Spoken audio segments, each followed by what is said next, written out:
तो hello everyone, welcome to मैथशाला। हम लोग स्टार्ट कर रहे हैं कॉम्प्लेक्स एनालिसिस। कॉम्प्लेक्स एनालिसिस को पढ़ने से पहले आपको ये समझना होगा कि जब हम बोलते हैं रियल एनालिसिस तो इसका मतलब क्या होता है। जब इसको समझ लेंगे तो आप समझ लेंगे कि कॉम्प्लेक्स एनालिसिस बोलने का मतलब क्या है। तो देखिए, सबसे पहले रियल एनालिसिस का मतलब ये है कि एक रियल नंबर सिस्टम होगा। रियल नंबर सिस्टम है ना, जो कि रियल लाइन रहती है। जीरो, लेफ्ट में नेगेटिव्स, राइट में पॉजिटिव्स, रैशनल इरैशनल इंटीजर्स, बहुत सारी चीजें। उस नंबर सिस्टम को हम लोग समझते हैं। फिर उस नंबर सिस्टम पे डिफाइन होने वाले फंक्शंस को समझा जाता है ना। कि मान लीजिए नंबर सिस्टम एक्स के फॉर्म में चलता है, तो इस पे डिफाइन होने वाले फंक्शन एफ एक्स कैसे होंगे, उनकी प्रॉपर्टीज कंटिन्यूअस है, लिमिट एग्जिस्ट कर रही है, डिफरेंशियबिलिटी, यूनिफॉर्म कंटिन्यूटी। सीक्वेंसेस का मतलब क्या है? सीक्वेंसेस जो है वो इन्हीं नंबर्स के पैटर्न्स है। तो बेसिकली एक नंबर सिस्टम को स्टडी करना और उस नंबर सिस्टम के ऊपर डिफाइन होने वाले फंक्शंस को स्टडी करना एक तरह का रिलेशन ही तो है। इसको ही कहते हैं analysis of that number system. तो analysis of real number system and its functions is called real analysis. Similarly complex analysis क्या होगा? कॉम्प्लेक्स नंबर सिस्टम को पहले कॉम्प्लेक्स नंबर सिस्टम के अंदर क्या है, विद इन द सिस्टम, है ना, नंबर्स कैसा बिहेव करते हैं, एक नंबर के लेफ्ट में राइट में कौन सा नंबर होता है, जैसे रियल में हम लोग देखते हैं वैसे, है ना। उस चीज को समझना और उसके बाद उस पर डिफाइन होने वाले फंक्शंस को समझ, तो हम कहते हैं उसको कॉम्प्लेक्स एनालिसिस। इन सब चीजों का स्टडी। ठीक है, तो आइए सबसे पहले समझते हैं कि कॉम्प्लेक्स नंबर है क्या। तो देखिए, मैथमेटिशियंस ने जब ये देखा, सबसे पहले जीरो के बाद 1 2 3 4 इन्वेंट हुआ पॉजिटिव नंबर्स। फिर जब उनको x+1 का रूट निकालना था, x+1 = 0, तो आपको क्या मिले? यहाँ से नेगेटिव इंटीजर्स मिले, है ना, नेगेटिव इंटीजर्स के बाद जब उनको 2x+1 का रूट निकालना था, तब क्या मिला? तब इनको मिले रैशनल्स, है ना, x। फिर इररेशनल्स, जब पाई इन्वेंट हुआ, ई इन्वेंट हुआ, तब इररेशनल्स का कॉन्सेप्ट आया। जहां पर रिकरिंग डेसिमल मिले वो सारे रैशनल नंबर। रिकरिंग डेसिमल मतलब डेसिमल के बाद 2.737373, अगर कोई पैटर्न रिपीट हो रहा है किसी फिक्स नंबर के बाद, है ना, तो उसको कहते हैं रिकरिंग डेसिमल। और अगर नहीं ऐसा हो रहा है तो नॉन रिकरिंग। पाई क्यू इरेशनल है, बिकॉज अगर हम 22/7 को इक्वेट करें 3.14, इससे हम इक्विवेलेंट, मतलब ये नंबर इक्विवेलेंट है, यहाँ पे टर्मिनेट नहीं होता। और भी बहुत सारे यहाँ पे डिजिट्स हैं जो कि नॉन रिपीटेड है, यानी कोई भी कहीं हमें पैटर्न नहीं मिल पा रहा है। और आपको जान के हैरानी होगी कि हम मिलियंस प्लेस के लिए पाई का वैल्यू निकाल चुके हैं। मतलब scientist are working in this field. So irrationals generate हुए। इरेशनल्स के बाद समस्या आई या क्वेश्चन पूछा गया मैथमेटिशियन से कि अगर हमें x² - 4 का रूट निकालना है ना, अगर हमें x² - 3 का रूट निकालना है, तो क्या निकाल, √3 हो जाएगा इरेशनल्स। x² - 4 का रूट निकालना है तो क्या मिलेगा? +-2। फाइन। लेकिन हमें अगर x² + 4 का रूट निकालना है तो क्या होगा इसका रूट? एनीथिंग। यानी कि ये क्वेश्चन क्या पूछा जा रहा है? This is very equivalent to say कि क्या किसी का स्क्वायर रूट नेगेटिव हो सकता है, मतलब square root of negative number. तो आप नो। आप सोचेंगे पूरा का पूरा सिस्टम कैसे जनरेट हो गया just because of a single single question. तो देखो, अगर मैं आपसे पूछूं कि स्क्वायर रूट ऑफ -4 क्या आया, फिर मैं आपसे पूछूं स्क्वायर रूट ऑफ -5 क्या आएगा, स्क्वायर रूट ऑफ -6 क्या आएगा, -7 क्या आएगा, तो मैथमेटिशियंस ने सोचा अल्टीमेट प्रॉब्लम ये है कि -1 × 4, -1 × 5, -1 × 6, यानी कि अगर मैं इस पजल को सॉल्व कर दूं, what is square root of -1, then I am done. फिर सारे प्रॉब्लम सॉल्व हो जाएंगे, क्योंकि पॉजिटिव नंबर का तो ऑलरेडी है हमारे पास। इस चीज को एक समझ लीजिए, उन्होंने क्या किया, कि इस चीज को एक फिक्स सिंबल से रिप्रेजेंट कर दिया और इस रिप्रेजेंटेशन के बाद एक नए नंबर सिस्टम इनोवेशन हुआ, है ना, नया नंबर सिस्टम निकल के आया जिसको हमने कहा कॉम्प्लेक्स नंबर सिस्टम। ठीक है, कॉम्प्लेक्स नंबर पप्पा आवाज द्यायला येतं ओ तुमचा फोन बंद आहे का? कॉम्प्लेक्स नंबर सिस्टम यहां से जनरेट हुआ जब हमने ये रिप्रेजेंटेशन दिया, क्या, आयोटा। स्क्वायर रूट ऑफ -1 को हमने क्या नंबर दे दिया, क्या रिप्रेजेंटेशन दे दिया, आयोटा। अब ये इस तरह की चीजें सारी रिजॉल्व हो गई।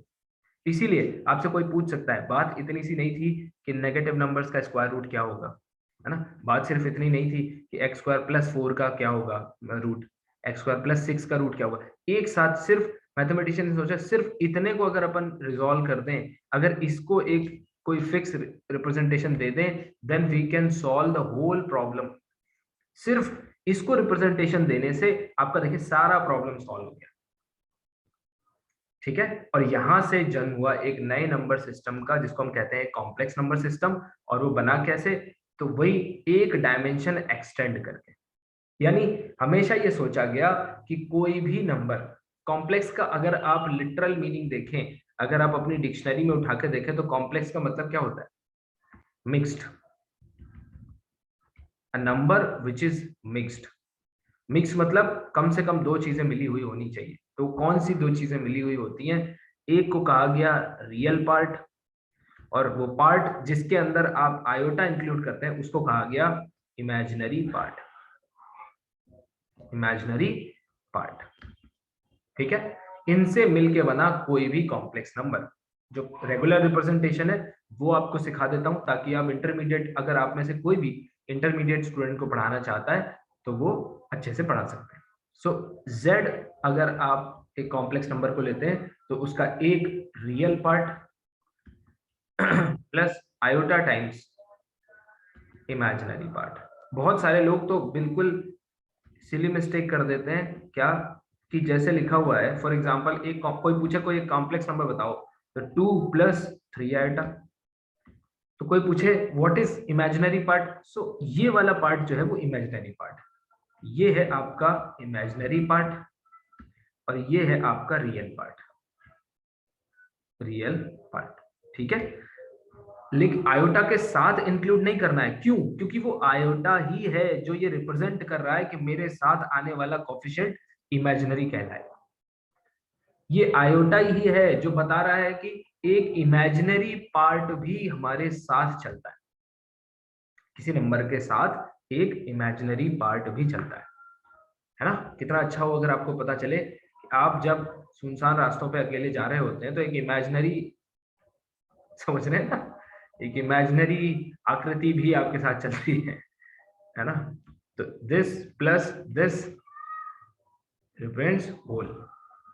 अब ये जो इमेजिनरी चीज है जो आपके साथ चलती है, ये कौन है ना, इमेजिनरी कैसे पता चलेगा, ये तो यहाँ पे किसी नंबर को कैसे इमेजिनरी बोलोगे, उसके साथ लगाया जाने वाला रिप्रेजेंटेशन, अगर आयोटा है उसके साथ तो समझ जाइए कि यही वाला पार्ट जो है वो यही है, वो इमेजिनरी है ना। यानी आयोटा सिर्फ कोई मल्टीप्लिकेशन नहीं है, आयोटा वो एक रिप्रेजेंटेशन है, वो नोटेशन है जो बताता है कि ये आपका इमेजिनरी पार्ट है, ये रियल पार्ट नहीं है। बहुत लोग कहते हैं सर कॉम्प्लेक्स नंबर रियल में है ही नहीं, कॉम्प्लेक्स नंबर्स हैं, है ना, कॉम्प्लेक्स नंबर्स हैं। और इसको किसने प्रूव किया, इसको प्रूव किया स्टीरियोग्राफिक प्रोजेक्शन ने। क्योंकि मैथ्स में सब कुछ एब्स्ट्रैक्ट है, सब मैथमेटिशियन की एक कल्पना है, बस वो प्रूव हो जानी चाहिए लॉजिकल स्टेप्स के साथ। अगर उसका कंक्लूजन निकल आता है दैट एग्जिस्ट, जैसे नंबर्स एग्जिस्ट थोड़ी करते हैं, है ना, नंबर कभी एग्जिस्ट नहीं करते हैं, लेकिन ये एक ऐसी कल्पना है जो होल, मतलब which is accepted by whole world and with proof. क्या आप में से कितने लोगों ने स्टीरियोग्राफिक प्रोजेक्शन का नाम सुना है, raise your hand, quick quick. Stereographic projection, अरे अरे अरे, किसी ने नहीं? यस सर, सुना है और थोड़ा बहुत समझा है। यस सर, सुने हैं पोस्ट ग्रेजुएशन में। Right right right. ओके ठीक है, लेकिन समझा इधर जाके सर। बिल्कुल बिल्कुल, अभी कोशिश करते हैं आपको समझाने की, तो इस पे मैं बाद में आऊंगा। पहले तो आपको इसकी उपयोगिता समझ में आनी चाहिए। बहुत सारे बच्चे तो इसको छोड़ ही देते हैं, बोलते हैं यार ये तो एग्जाम में नहीं आता, एग्जाम में पूछा जाता है ना, स्टीरियोग्राफिक से क्वेश्चन पूछा जाता है। ये इसलिए इंपॉर्टेंट नहीं है कि ये एग्जाम में पूछा जाता है, ये इसलिए इंपॉर्टेंट है क्योंकि ये कॉम्प्लेक्स नंबर सिस्टम को जस्टिफाई करता है। जब किसी मैथमेटिशियन ने कहा देखा कि 2 + 3 आयोटा को एक कॉम्प्लेक्स नंबर के रूप में देखा जा रहा है जिसमें दो रियल नंबर है, कौन, एक 2 है एक 3 है। देखो पूरी मैथमेटिक्स किस पे है, सिमिलैरिटी और इक्विवेलेंस पे है, जिसको एब्स्ट्रैक्ट अलजेब्रा की भाषा में इक्विवेलेंस कहते हैं या फिर होमोमॉर्फिज्म आइसोमॉर्फिज्म कहते हैं, है ना। होमोमॉर्फिज्म और आइसोमॉर्फिज्म, जब एब्स्ट्रैक्ट अलजेब्रा पढ़ेंगे तब उसको डिटेल में समझेंगे। लेकिन आइसोमॉर्फिज्म का मतलब क्या है, एक जैसा होना। अगर मैं कह दूं ये ये जो 10 ऑब्जेक्ट हैं ये इस ऑब्जेक्ट के जैसे हैं, तो इसका फायदा क्या होता है, all these are isomorphic to this object. इसका फायदा क्या होता है, क्यों आइसोमॉर्फिज्म के पीछे पड़े रहते हैं, इसलिए पड़े रहते हैं कि once we know this object we know all these things. केवल इसको स्टडी कर लेने की जरूरत है, ये पूरा का पूरा स्ट्रक्चर जो आप देख रहे हैं, ये सेट जो देख रहे हैं, ये पूरा स्टडी हो जाएगा। जो प्रॉपर्टी इसके पास है वो प्रॉपर्टी इसके पास। जैसे एब्स्ट्रैक्ट अलजेब्रा की लैंग्वेज में कहूं, इसमें अगर 4 ऑर्डर के 5 एलिमेंट है, तो इसमें भी आप आंख बंद करके भरोसा कर सकते हैं कि इसमें 5 एलिमेंट ही होंगे, ना एक कम ना एक ज्यादा। क्यों, आइसोमॉर्फिक है ना। मैथमेटिशियंस ने प्रूव कर दिया कि ये आइसोमॉर्फिक मतलब एक जैसे है।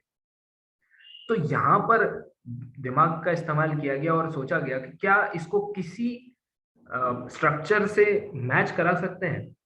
तो किसी ने तो पहली बार सोचा होगा कि इस नंबर को, जो कि x + iy के फॉर्म में लिखा हुआ है, क्या हम इसको x, y के रूप में नहीं देख सकते। Can we not look this x + iy as in the form of x, y। लोग बोले कि मैं समझा नहीं क्या बोलना चाह रहे हैं। मैंने कहा देखो, कॉम्प्लेक्स नंबर्स को ग्राफ में मतलब रिप्रेजेंट करना कुछ तो तरीका होना चाहिए, कहीं तो रिप्रेजेंटेशन होना चाहिए। इस रिप्रेजेंटेशन को सबसे पहले किसी मैथमेटिशियन ने सॉल्व किया, उसने दिमाग लगाया, उसने कहा एक काम करो, मुझे ऐसा लगता है कि अगर ये x और ये y, क्योंकि ये दोनों ही रियल नंबर होते हैं, याद रखना ये दोनों क्या होते हैं, रियल होते हैं। उन्होंने कहा एक काम करो, ये दोनों रियल नंबर्स को, ठीक है, ये दोनों रियल नंबर को टपल के फॉर्म में लिखो, x, y के फॉर्म में लिखो, और ये है इसका रिप्रेजेंटेशन। मतलब ये कि जो सेट ऑफ कॉम्प्लेक्स नंबर है, ये देखिए पहली चीज लिखने जा रहा हूं जो important, set of complex number is, या फिर better in other words we can say can be seen as R2। R2 मतलब, R2 का मतलब क्या होता है, R क्रॉस R। आप पूछेंगे R क्रॉस R क्या होता है सर, तो देखो एक सेट होता है X, दूसरा सेट होता है Y, इनके प्रोडक्ट को, जिसको Cartesian product of two sets कहते हैं, इसको कहते हैं X क्रॉस Y। अगर Y की जगह पे फिर से X ले लिए जाए तो इसी X क्रॉस X को X स्क्वायर कह देते हैं। यानी अगर इस सेट की जगह पे R ले लो, दूसरे की जगह R ले लो, तो ये R स्क्वायर कहलाता है। सर ये सेट दिखता कैसा है, तो देखो अगर X क्रॉस Y लिया है, तो जहां क्रॉस होता है यहां पर उसके रिप्रेजेंटेशन में क्या आ जाता है, कॉमा आ जाता है, स्मॉल x, y। यानी कि सर अगर मैं ऐसे लिखूं x cross y cross z, तो इसको इसमें एलिमेंट कैसे होंगे, इस सेट के अंदर एलिमेंट कैसे होंगे, small x, small y, small z, small x, small y, small z, है ना। ये जो मल्टीप्लीकेशन है, ऐसे समझाना तो नहीं चाहिए बट फिर भी ट्राई कर रहा हूँ, ये जो मल्टीप्लीकेशन है ये कॉमा में बदल जाता है। यानी कि इस कार्टेशियन प्रोडक्ट में एलिमेंट ऐसे होते हैं। तो बिल्कुल जैसे ही ये पता चला तो पता चल गया कि x, अगर x + iy में x और y को उठा के ऐसे देखा जाने लगे, सिर्फ विजुअलाइज किया जाने लगे, तो काम हो जाएगा। क्योंकि R2 का रिप्रेजेंटेशन हमें मालूम है क्या होता है। R2 का रिप्रेजेंटेशन आओ सीखें। R2 का रिप्रेजेंटेशन कैसे होता है, एक R है जो जाग रहा है, दूसरा R है जो सो रहा है ना। मतलब एक R, एक रियल लाइन हॉरिजॉन्टल जो रियल एक्सिस का निर्माण करती है, और दूसरी रियल लाइन जो इमेजिनरी एक्सिस का निर्माण करती है। लेकिन मैं अभी इसको इमेजिनरी एक्सिस बोलूंगा नहीं, अभी मैं बोलूंगा कि ये आर है, एक आर है और ये दूसरा आर है। ठीक है, आर क्रॉस आर। क्यों? क्रॉस प्रोडक्ट क्या बनता है? अगर एक्स कोई सेट है और वाई कोई सेट है, इनका कार्टेशियन प्रोडक्ट करना है, तो ये सपोज ये एक्स हो गया, ये वाई हो गया, इनसे बनने वाला जो प्लेन होता है ना, ये रिप्रेजेंट करता है X Y, X cross Y. ये जनरल थ्योरी है।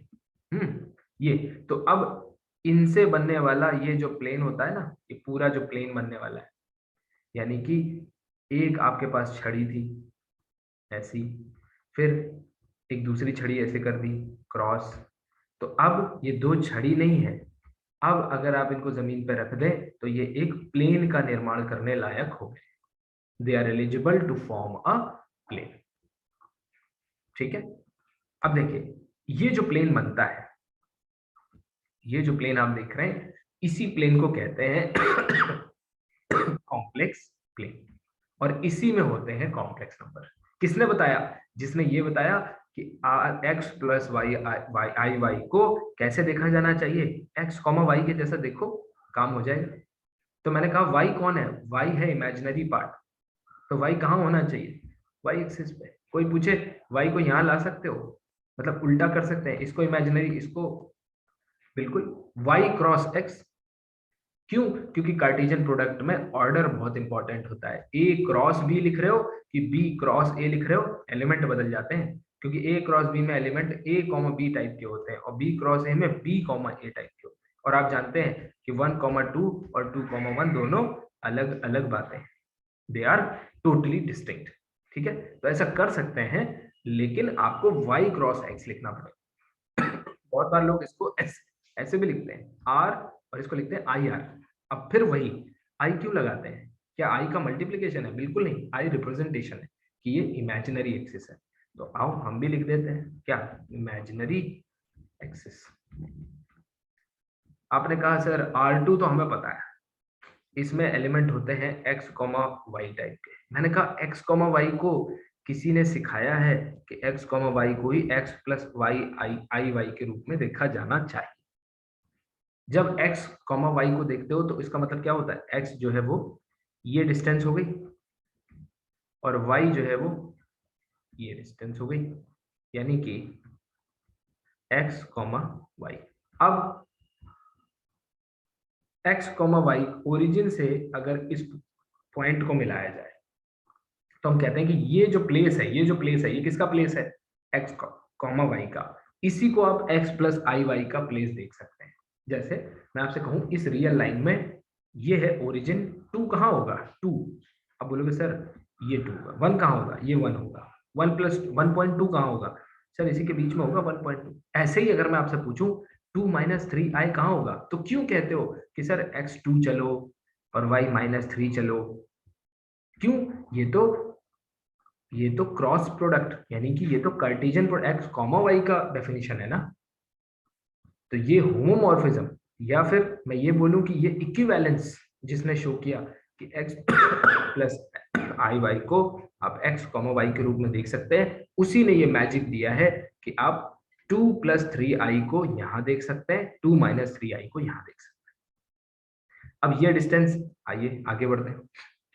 ठीक है, ये हम फॉर्मेशन सीख रहे हैं। ठीक है, आपने कहा सर अगर मैं इस प्लेन पे कोई पॉइंट डालूं, ये ऐसे मतलब रैंडम, मैंने ये पेन उठाया, ऐसे चलाया, यहाँ डॉट मारा, ये देखो ये डॉट, क्या सर ये भी किसी कॉम्प्लेक्स नंबर को रिप्रेजेंट करेगा? सवाल समझिएगा। मतलब अगर मैं आपसे पूछूं what is the place of complex number 2 plus 3i, आप बोलेंगे 2 in this side, 3 in this side, sorry 3 unit in this side, and here is your 2 plus 3i complex number, है ना, जो कि एक्चुअली 2,3 है, लेकिन हम इसको 2 प्लस 3i के रूप में भी देख सकते हैं, क्योंकि इसको हम आई आर बोल रहे हैं और इसको हम आर बोल रहे हैं। सिर्फ देखने समझने की बात है। ठीक, तो मैंने अब मैंने दूसरी चीज पूछी, मैंने एक डॉट मारा है कॉम्प्लेक्स प्लेन पे, क्या ये किसी कॉम्प्लेक्स नंबर को रिप्रेजेंट करेगा? है ना, Yes, sir. तो does Yes, sir. every dot represent a complex number? Answer is yes. तो बस अब बताओ 1-1 मैपिंग हो गई कि नहीं हो गई? ऑन टू हो गया कि नहीं हो गया? किससे? सी से किस पे? आर क्रॉस आर पे 1-1 हो गया। 1-1 कैसे हो गया? एक डॉट के लिए एक ही कॉम्प्लेक्स नंबर होगा, ऐसा नहीं होगा कि दो मतलब सेम प्लेस दो कॉम्प्लेक्स नंबर पे आके गिरे। ये मैं तब का प्रोसेस बता रहा हूं जब कोई नंबर सिस्टम इवॉल्व होता है, जब इस पे चर्चा हो रही होती है ना। और सिमिलरली एक कॉम्प्लेक्स नंबर के लिए चाहे 4-3 आए, उसके लिए कोई फिक्स प्लेस होगा, ऐसा नहीं होगा कि ये कॉम्प्लेक्स नंबर दो जगह मिल रहा है। तो ये इसका मतलब ये जो मैपिंग हम लिख रहे हैं, ये जो फंक्शन हम लिख रहे हैं, ये 1-1 भी है और ऑन टू भी है। इस लिहाज से थोड़े समय के लिए सी को आर क्रॉस आर के जैसा देखा जाना चाहिए, ठीक है। यानी कि every dot for every dot there exist a complex number and for every complex number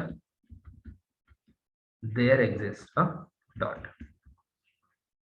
ठीक है, चलिए आगे बढ़ते हैं। अब देखिए, कोई चीज फॉर्म होती है ना तो उसमें टाइम लगता है ना। जब कोई मैजिक दिखाता है तो किसी बंद टोकरी के ऊपर 5-6 बार हाथ घुमाता है। ऐसा नहीं कि एक बार हाथ घुमाया अंदर से कबूतर निकाला, घुमाते रहता है घुमाते रहता है घुमाते रहता है जब तक आपको इसकी इंपॉर्टेंस ना पता चल जाए। ठीक है, तो मैजिक यानी कि कॉम्प्लेक्स पूरी इवॉल्व कैसे होगी, पूरी अनफोल्ड कैसे होगी, ये पूरा मैजिक देखने के लिए पहले आपको ग्राउंड समझना पड़ेगा कि कैसे काम हो रहा है कॉम्प्लेक्स। अब देखिए यानी कि हर डॉट z जो है वो कोई ना कोई x plus I Y represent करता है। ठीक है, ये लाइन बनाई, जिसने भी ये लाइन बनाई उसने एक तो ये बता दिया कि ये इसको लेंथ कहा जाए।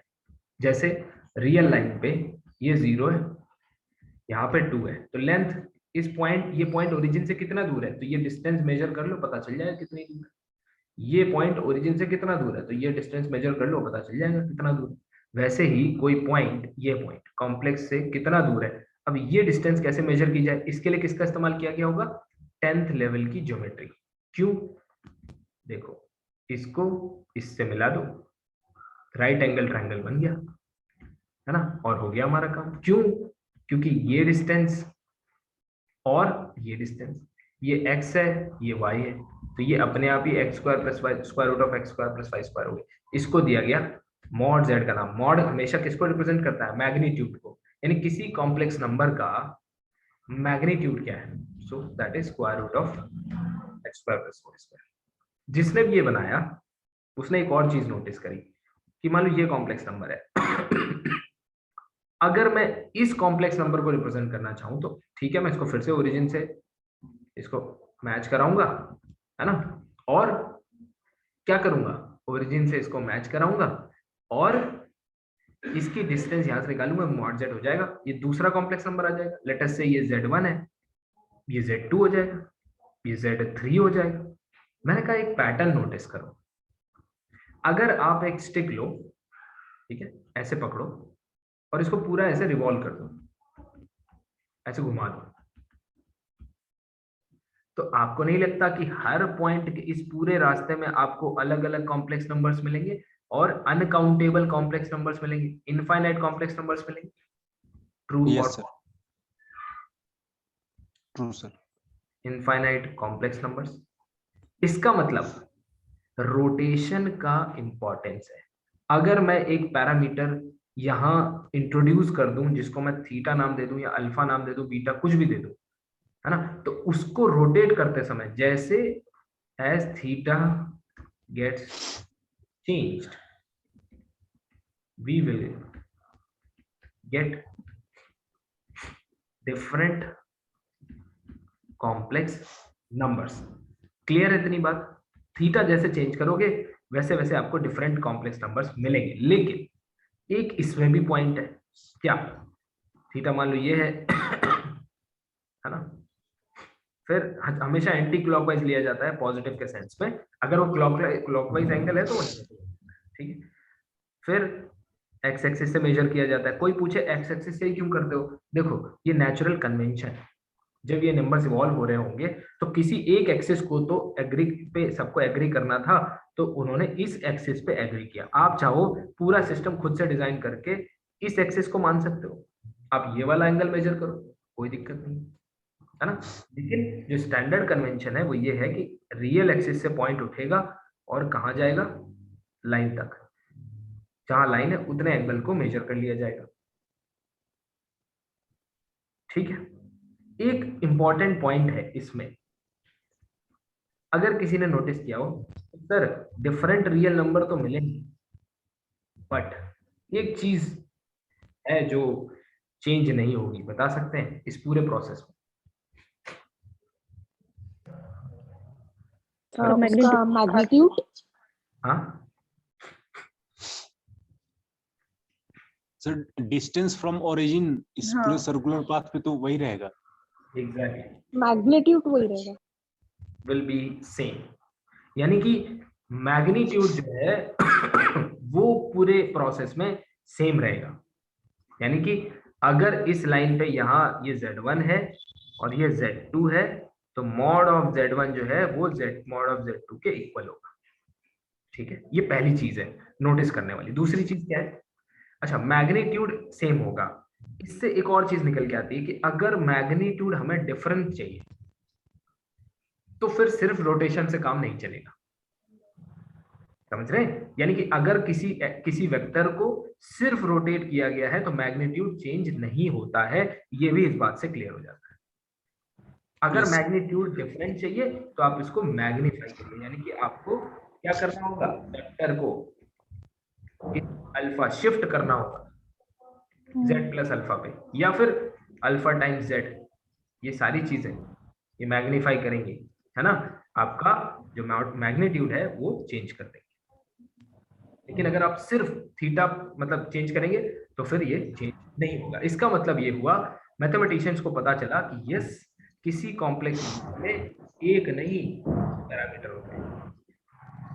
तो दिस टेल्स दैट कौन कौन से, दैट अ कॉम्प्लेक्स नंबर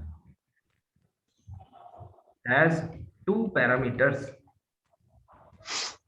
एक पैरामीटर से बात नहीं बनी ना, अगर हमने सिर्फ थीटा से ही पूरे कॉम्प्लेक्स नंबर्स को कैच कर लिया होता तो कभी दूसरा पैरामीटर आर नहीं आता। आर किसको माना गया, मॉड को। इसका मतलब कॉम्प्लेक्स नंबर के अंदर दो पैरामीटर्स होते हैं, किसी कॉम्प्लेक्स नंबर z के अंदर दो, एक उसका एक्स एक्सिस से एंगल और दूसरा उसका एक्स एक्सिस से डिस्टेंस। इसको आप आर कहिए या फिर मॉड z से रिप्रेजेंट करिए, आपकी चॉइस। अब थीटा इसको tan इनवर्स z भी बोलते हैं है ना। इसको क्या बोलते हैं, इसको बोलते हैं आर्ग्यूमेंट, और इसको क्या बोलते हैं, मैग्नीट्यूड, मैग्नीट्यूड, है ना। हाँ एम्पलीट्यूड भी बोलते हैं, दैट इज करेक्ट। ठीक है, चलिए अभी देखना जब ये पूरा डेवलप होके आएगा ना तब अलग मजा होगा कॉम्प्लेक्स पढ़ने में। अब देखिए तो यहां से क्लियर हुआ कि दो पैरामीटर, मतलब कोई आपसे पूछे कि भाई क्यों हम z को re⁻i थीटा से रिप्रेजेंट करते हैं, क्यों, समझ रहे हैं, z को re⁻i थीटा से रिप्रेजेंट करते हैं। फिर आप लिखें r और इसको Euler's formula cos theta plus i sin theta, फिर r cos theta plus r into I sine theta या i into r sine theta, ये फिर आपका बनता है real part that is x, sorry इसको आयोटा ले लेता हूँ, है ना। ये तो आपने इंटरमीडिएट में जरूर किया होगा और ये मैं मान के चल रहा हूँ कि आपने किया है, नहीं किया है तो एक बार देख लीजिएगा बुकलेट, आज के आज ही बुकलेट शेयर कर दूंगा, ठीक है। जो एडमिशन लें नहीं तो हमारी तरफ से गिफ्ट है। अब देखिए x और y, ठीक है, तो ये रिप्रेजेंटेशन क्यों, यहाँ पे दो पैरामीटर इन्वॉल्व है r और थीटा, एक पैरामीटर से काम चलेगा भी नहीं। अब देखिए अगर इस पर थोड़ी सी बात करें तो मान लीजिए कोई कॉम्प्लेक्स नंबर है 1 प्लस आयोटा दूसरा कॉम्प्लेक्स नंबर है 1 माइनस आयोटा। ठीक है, आपको इसका क्या बताना है, इसका आर्ग्यूमेंट बताना है। ठीक है, क्या बताना है, इसका आर्ग्यूमेंट। तो देखिए आर्ग्यूमेंट का मतलब क्या होता है, angle with real axis, real axis. ठीक है, अब 1 प्लस आयोटा कहाँ होगा, 1 होगा unit length on X axis, तो ये हो गया, और unit length on Y X, imaginary axis, Y नहीं कह सकते इसको, इमेजिनरी बोलेंगे, यानी कि ये पॉइंट कहाँ होगा, विल बी समवेयर हियर, और ठीक है समवेयर हियर, यानी कि ये हो गया एंगल। मैं आपको दिखाऊंगा कई बार लोग कैसी गलतियां करते हैं। ठीक है, ओ सॉरी, -1 माइनस आयोटा। अब बहुत सारे लोग जो है इसको भी theta equal to pi by 4 बताते हैं, वेल एंड गुड, और इसको भी पाई बाई 4 बता देते हैं। कैसे, देखना नहीं सर, कैसे बता नहीं सर, वो थर्ड क्वाड्रेंट में है सर, उसका अलग रहता है आर्ग्यूमेंट। एग्जैक्टली। पाई प्लस करना पड़ेगा, तो इसको pi plus theta, pi plus pi by 4। Yes yes yes, मुझे भी तो पढ़ाने दीजिए। तो इसको मैं वो चीज बता रहा हूँ जो बड़ी कॉमन मिस्टेक है, इसको माइनस माइनस कैंसिल कर देते हैं। क्यों, फॉर्मूला पढ़ा होता है क्या, tan inverse mod y by x, mod y by x। देखो ये तो ठीक है, लेकिन कभी रिप्रेजेंटेशन भी देख लो। अगर 1 प्लस आयोटा यहाँ है तो ऑफ कोर्स इसका ये वाला एंगल होगा, दैट इज पाई बाई 4। अगर -1 माइनस आयोटा है, इसका मतलब है -1 और -1 माइनस आयोटा इधर, this is minus iota, this is -1, कहाँ आएगा, यहाँ आएगा। इसको अगर आप एक्स एक्सिस से मैच कराओ, सॉरी ओरिजिन से ड्रॉप करो ऐसा, और जब इसका एंगल देखोगे तो एक्स एक्सिस से रियल एक्सिस से उठाओ, और तब तक नहीं रुको जब तक वेक्टर ना मिल जाए। ये एंगल आपको पाई बाई 4 दिख रहा है। बहुत सारे लोग ये मिस्टेक करते हैं, no sir, pi plus pi by 4। तो कम से कम रिप्रेजेंटेशन जिसको पता है वो भी बता सकता है कि ये फॉर्मूले और की जरूरत नहीं है। हम देख कैसे, z इक्वल टू आयोटा और z equal to minus iota, ये दो नंबर है। ठीक है, अब देखिए आयोटा कहाँ पर होगा, ये होगा ऊपर, अब इमेजिनरी पॉजिटिव इमेजिनरी, कोई भी नीचे पॉइंट जो प्योरली इमेजिनरी है, यानी कि y एक्सिस पर होगा सर। y एक्सिस पर है, उसका आर्गुमेंट क्या होगा, pi by 90 degree, pi by 2। और कोई ऐसा कॉम्प्लेक्स नंबर जो प्योरली इमेजिनरी है लेकिन 3 पाई बाई 2 नेगेटिव है, तो वो क्या हो जाएगा, -पाई बाई 2। या 3 पाई बाई 2 भी हो सकता है सर, बिल्कुल पॉजिटिव साइड में बनेगा तो। वो भी हो सकता है ना। तो ये चीज है। अब एक और चीज, कॉन्जुगेट, कॉन्जुगेट है ना। तो कॉन्जुगेट क्या होता है, अगर कोई नंबर ये z है, ठीक, इसके ठीक पीछे का मिरर इमेज ये क्या कहलाता है, z bar. Sorry mirror image यहाँ नहीं, मिरर इमेज, मिरर इमेज, हाँ mirror image with respect to real axis, ये है z बार। कि ये होता है x प्लस आई वाई, और z बार क्या होता है x माइनस आई वाई। यानी कॉन्जुगेट कैसे बनाते हैं किसी नंबर का, कॉन्जुगेट में आयोटा को माइनस आयोटा से रिप्लेस कर देते हैं। तो कॉन्जुगेट अगर किसी विजुअलाइज करना है कभी किसी का, तो जस्ट उस नंबर को with respect to real axis mirror image ले लो ना। यानी कोई पूछे कॉन्जुगेट क्या है, कॉन्जुगेट क्या है, तो mirror image with respect to real axis, या फिर जिनको एक्स एक्सिस लिखने की आदत है वो एक्स एक्सिस लिखें। ठीक है, अब हम आगे बढ़ते हैं, इस पे चर्चाएं धीरे धीरे होती भी रहेंगी, है ना, कि z की क्या प्रॉपर्टी है, मॉड z की, थोड़ा थोड़ा हम इस तरफ भी पढ़ते रहेंगे। अब थोड़ा सा चीजों को आगे बढ़ाते हैं और मैं आपको सिखाता हूं स्टीरियोग्राफिक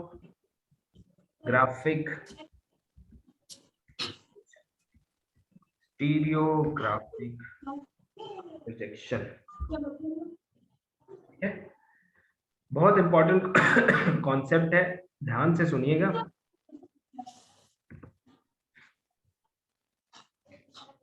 चलिए देखिए, अगर मैं आपसे कहूं कि एक 3 डायमेंशनल स्ट्रक्चर को विजुअलाइज, लेट अस से this is your 3 dimensional structure, और इमेजिन करिए कि एक बाउल समझते हैं, बाउल, एक बाउल जो है वो इस तरह से ऐसे रखा हुआ है, ठीक है, मतलब उसको ड्रॉ करना थोड़ा सा मुश्किल है, 3 है, ठीक है, बस ऐसे विजुअलाइज करिए कि आप बैठे हुए हैं, है ना, और आपके टेबल पे, ये मान लीजिए टेबल है, इस टेबल पे एक बाउल रखा हुआ है ऐसे, ठीक है। अगर मैं आपसे पूछूं इस बाउल के एक पॉइंट को मैं मतलब टच कर रहा हूं, ये पॉइंट है लेटर से, इस पॉइंट के कोऑर्डिनेट क्या होंगे, तो आप क्या बताएंगे? सर एक्स एक्सिस, एक एक्स कोऑर्डिनेट होगा, एक वाई कोऑर्डिनेट होगा, एक जेड कोऑर्डिनेट होगा, ठीक है। अब मैं आपसे कहता हूं कि इस बाउल के इस पॉइंट से पॉइंट को नीचे, ये x है, ये y है और ये z है, नीचे आपकी टेबल पर एक एरो बनाइए, मतलब एक स्टिक ले लीजिए, एक स्टिक ले लीजिए और स्टिक को उठा के उस पॉइंट, मतलब नीचे एक टेबल पे रखिए और स्टिक को टच कराइए उस पॉइंट पे जो कि बाउल के ऊपर है, तो आप कहोगे सर कुछ इस तरह का नजारा होगा, ये वो पॉइंट होगा जहां पर वो स्टिक वाला पॉइंट जो है, ये जो स्टिक है वो एक तरफ तो इस x, y, z यानी स्फीयर के कोऑर्डिनेट को, ये हेमिस्फीयर है, ठीक है, सेमीस्फीयर, इस हेमिस्फीयर के एक पॉइंट को टच कर रही होगी, और दूसरी तरफ इस xy प्लेन, ये क्या है, xy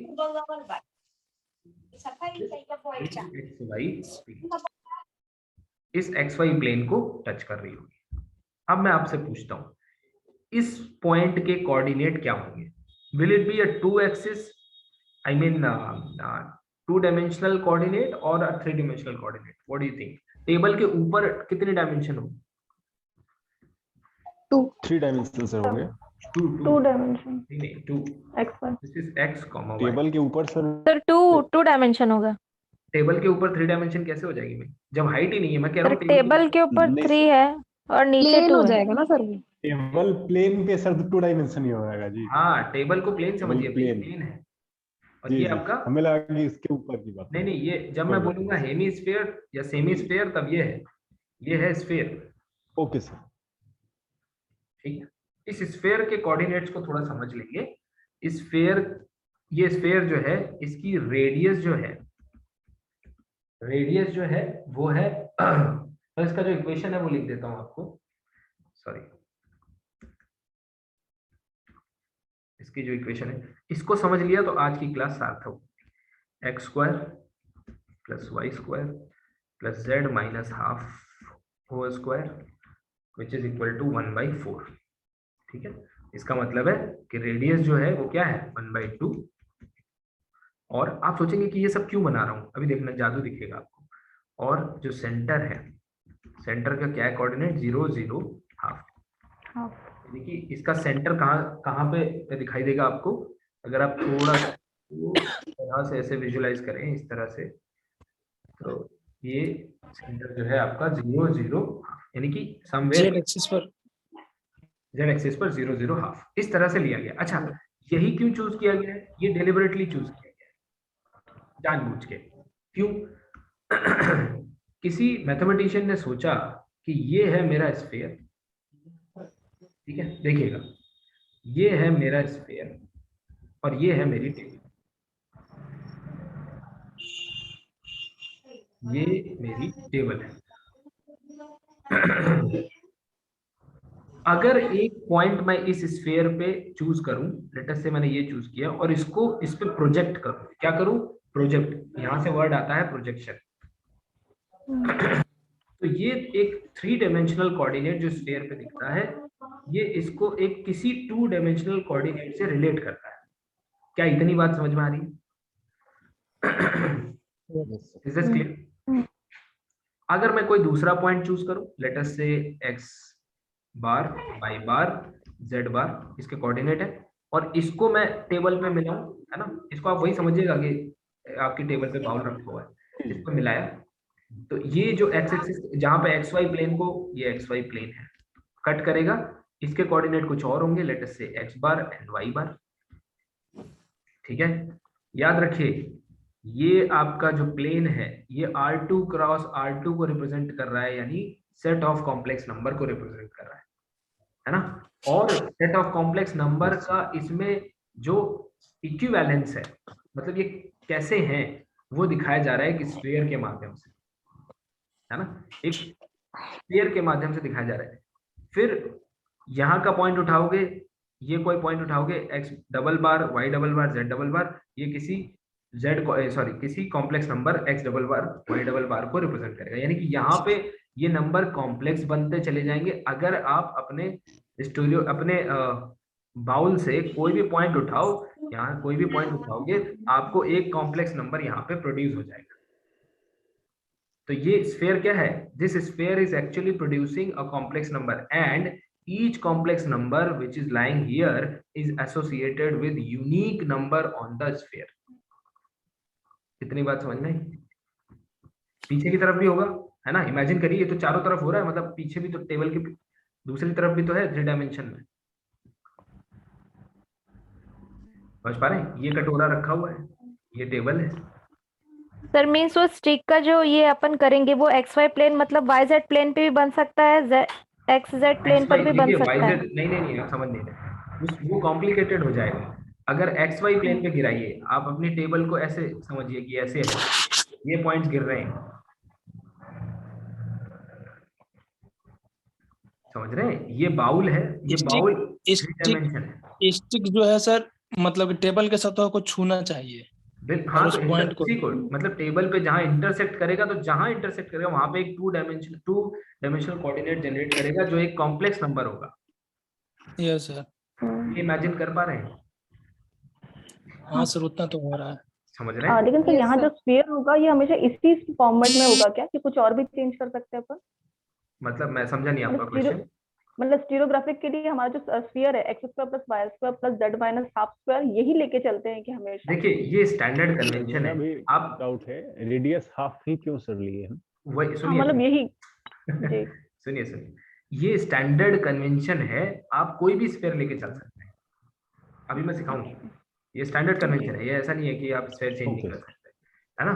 तो अब देखिए ये चीज समझ में आ रही है ना, कि एक पॉइंट अगर मैं यहाँ से चूज करूं और उसमें से उसको इंटरसेक्ट कराऊं टेबल से, तो वो टेबल को जब इंटरसेक्ट करेगा तो 2 कोऑर्डिनेट, एक 3 कोऑर्डिनेट प्लेन, यानी एक 3 dimensional point on the sphere, वो क्या बन चुका होगा, एक 2 डायमेंशनल कॉम्प्लेक्स नंबर बन चुका होगा। यस सर, है ना। अब मुझे इतना बता दीजिए कि जो इसका टॉप पॉइंट होगा, ये अगर आपने विजुअलाइज कर लिया है, तो बताइए ये कहाँ जाके मैच करेगा, मतलब कहाँ जाके इस प्लेन को कट करेगा? ओरिजिन पे सर। नो सर, अरे बाउल के अंदर नहीं घुसना है भाई, बाउल आपने उल्टा रखना है, सीधा नहीं रखना है, बाउल ऐसा नहीं रखना है, ऐसा रखना है। मतलब हम लोग तो सर नहीं देख पाएंगे, वो इमेजिन करेंगे कि बहुत दूर मिलेगा।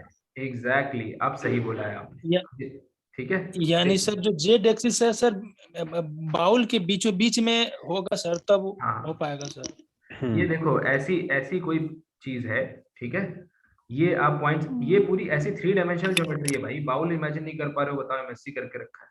ये देखो ये बाउल है, ठीक है। अब यहाँ पे एक पॉइंट उठाएंगे, इसको नीचे गिराएंगे आपकी टेबल के ऊपर, तो ये कोई पॉइंट z मिलेगा, ये x y z है, और ये कोई स्मॉल x स्मॉल y बनेगा, ठीक।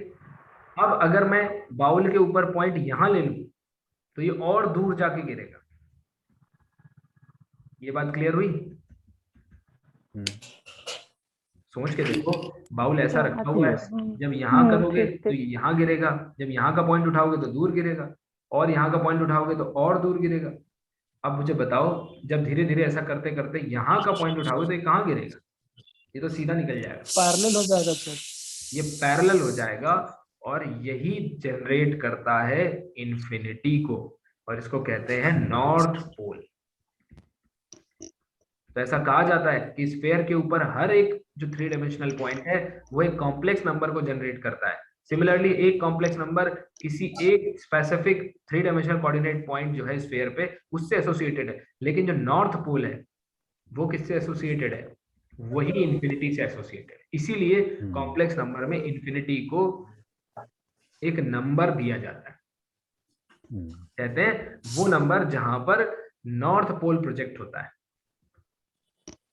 सर इसको इन्फिनिटिव क्यों एज्यूम करते हैं, जैसे पैरेलल हो गया सर, ये इतना समझ में आया कि हमको ये पैरेलल हो जाएगा स्ट्रिक सर किसी एक प्लेन के, हाँ तो वहां पर कोऑर्डिनेट हम निर्धारित नहीं कर पाएंगे सर, यानी एगो तो कोऑर्डिनेट होगा सर, लेकिन कोऑर्डिनेट हम प्राप्त कर लेंगे, बाकी दो इनफाइनाइट भाग जाएगा सर। अच्छा, तो कौन सा वाला कोऑर्डिनेट आपको मिल जाएगा? जेड कोऑर्डिनेट मिलेगा सर, क्या एक सौ हमें ओके एक मिनट, क्या हमें जेड कोऑर्डिनेट चाहिए? हम प्रोजेक्शन कहाँ कर रहे हैं? एक्स वाई प्लेन पे। Yes sir. Do we need that z coordinate? हम ये देखेंगे कि एक्स वाई प्लेन पे कहाँ कट कर रहा है। अगर नहीं कर रहा है तो इसका मतलब कहीं इन्फिनिटी पे कट कर रहा होगा। एसिम्प्टोट की डेफिनेशन क्या होती है? Tangent at infinity.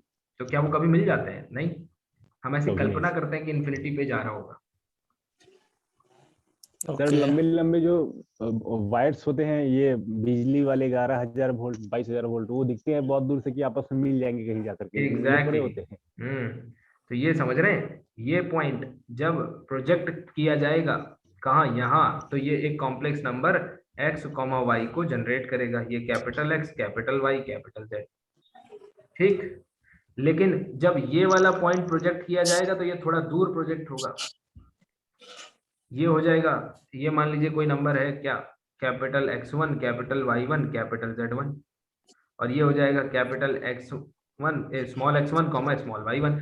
तो इन दो पॉइंट्स, हर पॉइंट जो स्फीयर पे बनेगा वो प्रोजेक्ट होके एक्स वाई प्लेन पे कॉम्प्लेक्स नंबर देगा। ऐसे फॉर्म होते हैं कॉम्प्लेक्स नंबर, ठीक।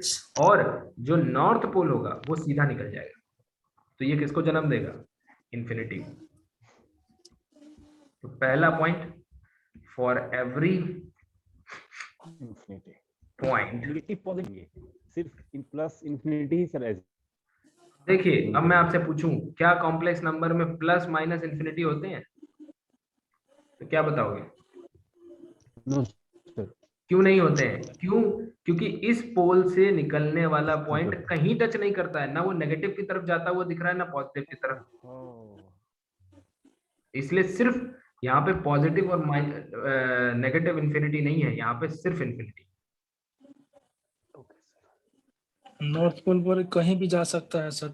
एग्जैक्टली, इसीलिए कॉम्प्लेक्स में प्लस माइनस इन्फिनिटी का कन्वेंशन नहीं है, सिर्फ इन्फिनिटी का convention. So for every point x, y, z on the sphere, अब जो लिख रहा हूं उसको एक बार शांति से देख लीजिएगा। There exist a unique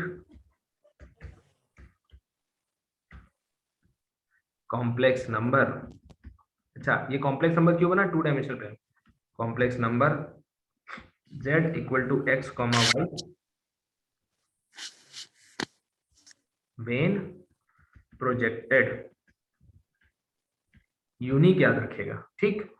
and vice versa, मतलब एंड फॉर एवरी, इसको करके देखिएगा घर पे, complex number z, x, y, there exists a unique number x, y, z on the sphere, vice versa, ठीक। तीसरा पॉइंट क्या है? What is third point? Third point है नॉट द प्रोजेक्शन ऑफ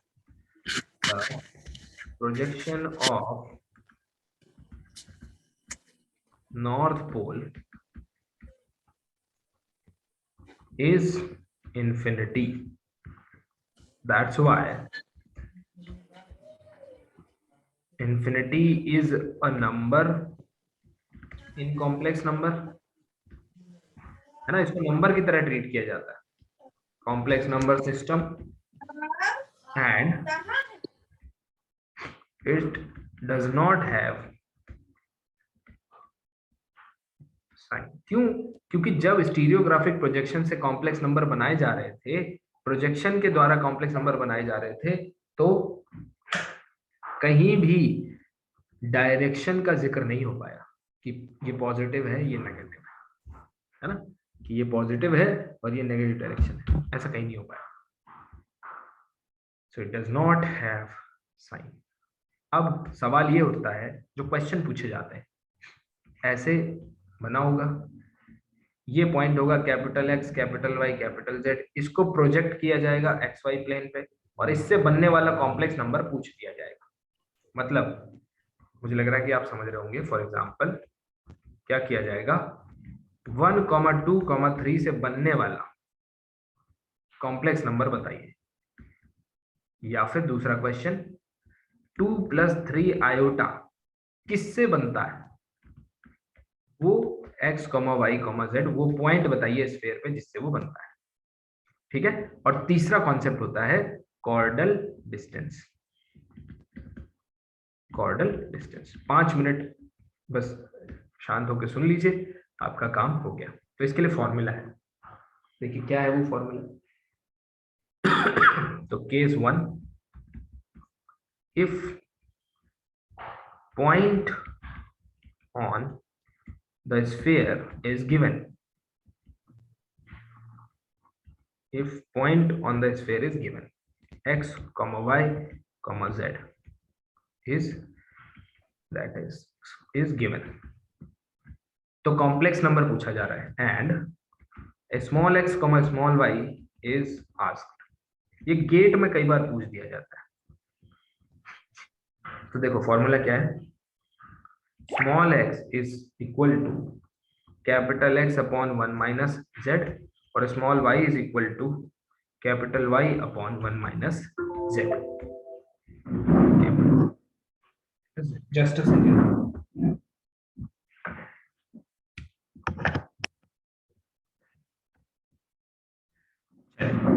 आगे देखते हैं दूसरा केस क्या होगा भाई, अब आप बताइए दूसरा केस क्या होगा। If जब हमें small xy is given xy दिया है and capital X, capital Y, capital Z is asked, यानी point on the sphere is asked, ऐसे केस में Yes. फॉर्मूला क्या होगा उसको भी देख लेंगे। तो कैपिटल, अब ये फॉर्मूला कैसे बनता है ये आप प्रूफ में देख सकते हैं। Small x 1 + x² + y², capital Y is small y upon 1 + x² + y², small z equals to x² + y² upon 1 + x² + y²। z के फॉर्म में लिखना है तो x क्या होता है, z + z बार है ना, z + z bar upon 2 × 1 + mod z², क्योंकि x क्या होता है z + z²/2। बट मैं आपको सजेस्ट करूंगा कि पहले आप ये दो फॉर्मूले समझ लीजिए। देखो इसको याद रखना है तो बहुत आसान है। कैसे, देखो ऊपर का केवल x y चेंज होता है, बाकी 1 - z दोनों में कॉमन है। इसमें क्या होता है, ये डिनोमिनेटर फिक्स है। देखो पहले वाले में x, दूसरे वाले में y, तीसरे में x² + y²। हो गया, ठीक है। तीसरा इंपॉर्टेंट कॉन्सेप्ट है कॉर्डल डिस्टेंस। कहने को पूरा कॉन्सेप्ट पढ़ा है पर ये बड़ी आसान चीज है, chordal distance. So chordal distance, इसको जाई से डिनोट किया जाता है। Chordal distance between any two complex number z1 and z2 is given by the distance between sz1, sz2। अब आप कहोगे सर sz1 क्या है, तो देखो ये वो पॉइंट है जो स्फीयर पे है और जिसका प्रोजेक्शन z1 रहा होगा। ये वो पॉइंट है जो स्फीयर पे है और इसका प्रोजेक्शन z2 रहा होगा। यानी कि ऐसे समझ सकते हो कि अगर इस तरह से रखे हुए किसी बाउल पे, मतलब ये प्लेन है, मान लो ये कॉम्प्लेक्स प्लेन है, ठीक है, और आपसे दो पॉइंट के बीच में ये z1 है और ये z2 है, ये डिस्टेंस पूछी जा रही है। देखो बहुत लोग तो इसको केवल खाली या सेमी सर्कल इमेजिन कर रहे होंगे, प्लीज ऐसा ना करें, ठीक है। इसको बाउल इमेजिन करें, स्फीयर इमेजिन करें, ये पूरा ढका हुआ है, कैसे बना के दिखाऊं भैया। है ना। तो ये वो पॉइंट होगा ठीक है लेटेस्ट सर, ठीक। तो इसके बीच में डिस्टेंस निकालना है, तो ये वाला डिस्टेंस मत निकाल देना कि mod z1 minus z2 will be the answer, no. क्या होती है कॉर्डल डिस्टेंस, इसको प्रोजेक्ट करो पहले वापस और इससे निकालो sz1, और इसको ऊपर प्रोजेक्ट करो, इससे निकालो sz2, और फिर 3 डायमेंशनल कोऑर्डिनेट में इसके और इसके बीच की डिस्टेंस निकालो। कुछ क्वेश्चन करेंगे छोटे छोटे, उससे आपको क्लियर हो जाएगा। फॉर एग्जांपल अगर आपको कॉर्डल डिस्टेंस निकालनी है अच्छा पहले छोटे छोटे क्वेश्चन कर लेते हैं। Find point on sphere for z equal to 1 plus iota. Yes, फटाफट शुरू हो जाइए और मुझे बताइए कौन सा पॉइंट होगा।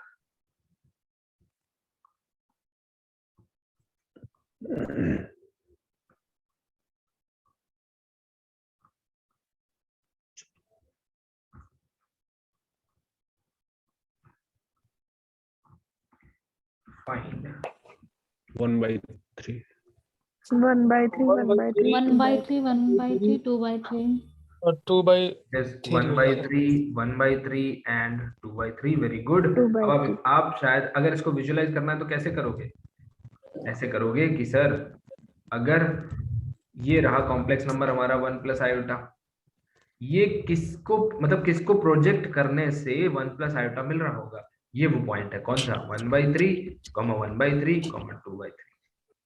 ठीक, अब फाइंड कॉम्प्लेक्स नंबर और 1/3 सॉरी 1/5 2/5 2/5।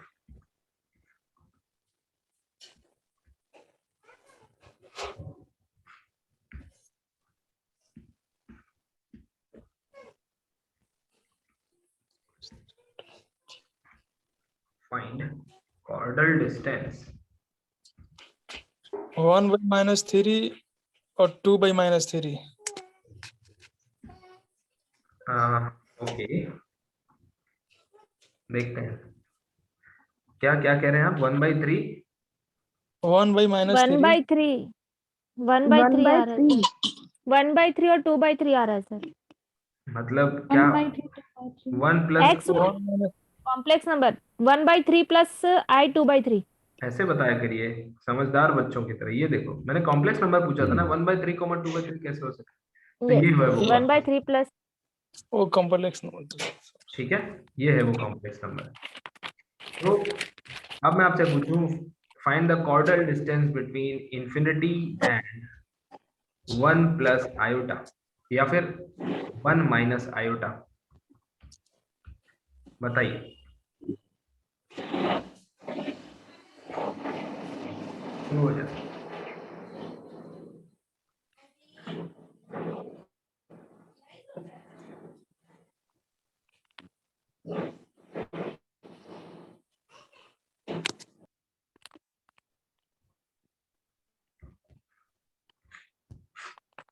इतना इंपॉर्टेंट टॉपिक था।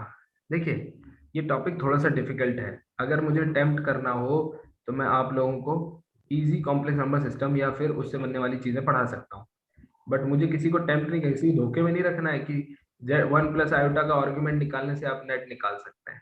जब तक आपको ये चीजें समझ में नहीं आएंगी तब तक थोड़ा सा मुश्किल है ना। नहीं आ रही है तो उसको समझिए, कोशिश करिए बैठ के, है ना, गिव अप नहीं करना है। बताइए क्या आ रही है कॉर्डल डिस्टेंस। 0 1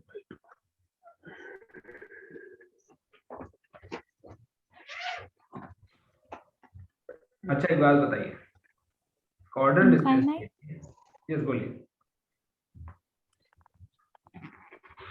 कॉर्डल डिस्टेंस के लिए इंफिनिटी के लिए स्फीयर पे पॉइंट ढूंढना होगा और इसके लिए स्फीयर पे पॉइंट ढूंढना होगा। सर 1 माइनस I के लिए सर 1/3 -1/3 और 2/3 आ रहा है।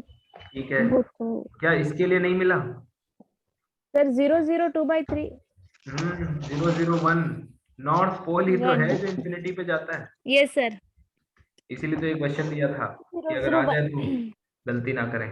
सर वो 0 समझ में आ गया था सर, पर z को क्या लेंगे वो समझ में नहीं आ रहा था, इसलिए मैंने शायद वो 2/3 को 2 अब देखिए वापस जाइए, देखिए बात कहाँ से शुरू हुई थी, ये देखो ये वाला पॉइंट था ना, यस 0 0 1,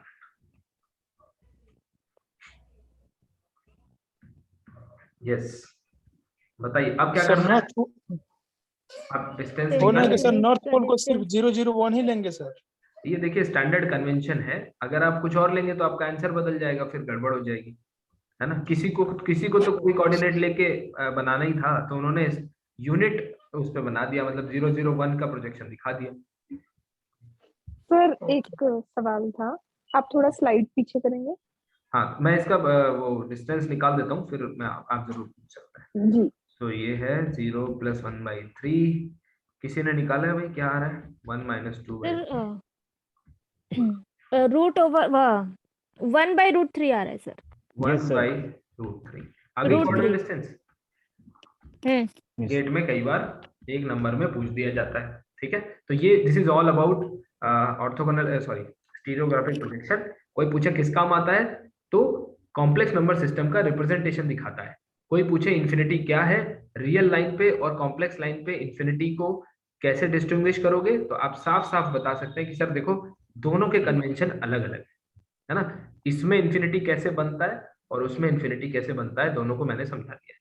यस अब पिछली स्लाइड पे आते हैं, किसी का कोई डाउट है? यस पूछिए। सर और वो नॉर्थ पोल जहां हमने ड्रॉ किया था स्टीरियोग्राफिक प्रोजेक्शन वाला ओके slide। यस बोलिए। और एक हाँ सर, अभी देखिए अपन ने यहाँ पे स्फीयर का जो इक्वेशन लिया है उसमें अपन ने सेंटर लिया है 0 0 हाफ, 0 0 1/2 राइट, यस और रेडियस अपन ने 1/4 1/2 ओ सॉरी सर, Square है ना? सर क्लियर हो गया, हाँ हो गया, मेरा डाउट खुद ही क्लियर हो गया। ओके वो मुझे मैं 1/4 देख के समझ थोड़ा गया सा था, हाँ एक इसके लिए वो हाफ आपने किया जी होगा। जी जी समझ आप बताइए, अगर जी, कॉन्सेप्चुअली समझ कोई भी डाउट किसी का रह गया है वो पूछ सकते हैं, फ्री होके, एकदम फ्री होके पूछिए, खासकर जो नए लोग हैं वो जरूर पूछें।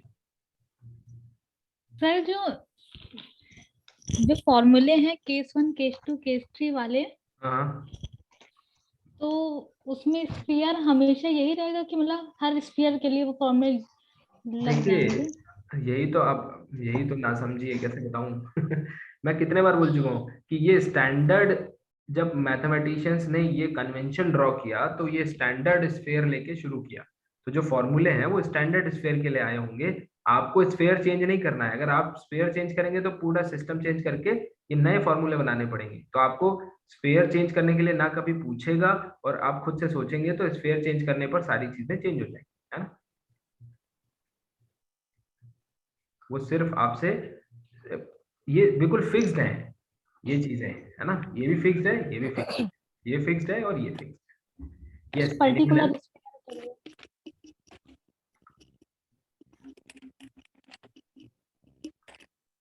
कोई सवाल नहीं, चलिए thank you so much for joining. हम लोग मिलते हैं कल, कॉम्प्लेक्स नंबर सिस्टम को और आगे बढ़ाएंगे और मल्टी वेरिएबल कैलकुलस को भी साथ में पढ़ते जाएंगे, अदरवाइज कॉम्प्लेक्स फंक्शंस आपको समझ नहीं आए। क्यों? उसका रीजन है, आइए समझें, ठीक है। 10 सेकंड में समझ लीजिए। कोई भी कॉम्प्लेक्स वैल्यूड फंक्शन जो है वो ऐसे बनाया जाता है u + iv, उसमें एक रियल पार्ट होता है, एक इमेजिनरी पार्ट। ध्यान से देखने पर पता चलता है कि u जो है वो भी 2 वेरिएबल का फंक्शन है और v जो है वो भी 2 वेरिएबल का फंक्शन है। इसका क्या मतलब है? इसका मतलब है कि 2 वेरिएबल के फंक्शंस की स्टडी बहुत जरूरी है। तो हम लोग अगले 3-4 दिन पैरेलल मल्टी वेरिएबल कैलकुलस पढ़ेंगे, ठीक है, और इधर हम लोग पढ़ेंगे कॉम्प्लेक्स एनालिसिस को भी धीरे धीरे आगे बढ़ाएंगे, ठीक है। तो जितने भी लोग सर इसको कॉन्फॉर्मल मैपिंग भी कहते हैं क्या? बिल्कुल नहीं कन्फॉर्मल मैपिंग बिल्कुल अलग चीज है। ओके ये कॉम्प्लेक्स के आपको आखिरी टॉपिक पे मिलेगी, यहाँ मिलेगी कन्फॉर्मल मैपिंग। ओके चलिए, anything else? Thank you so much for joining. मिलते हैं हम लोग कल, है ना। Thank you sir.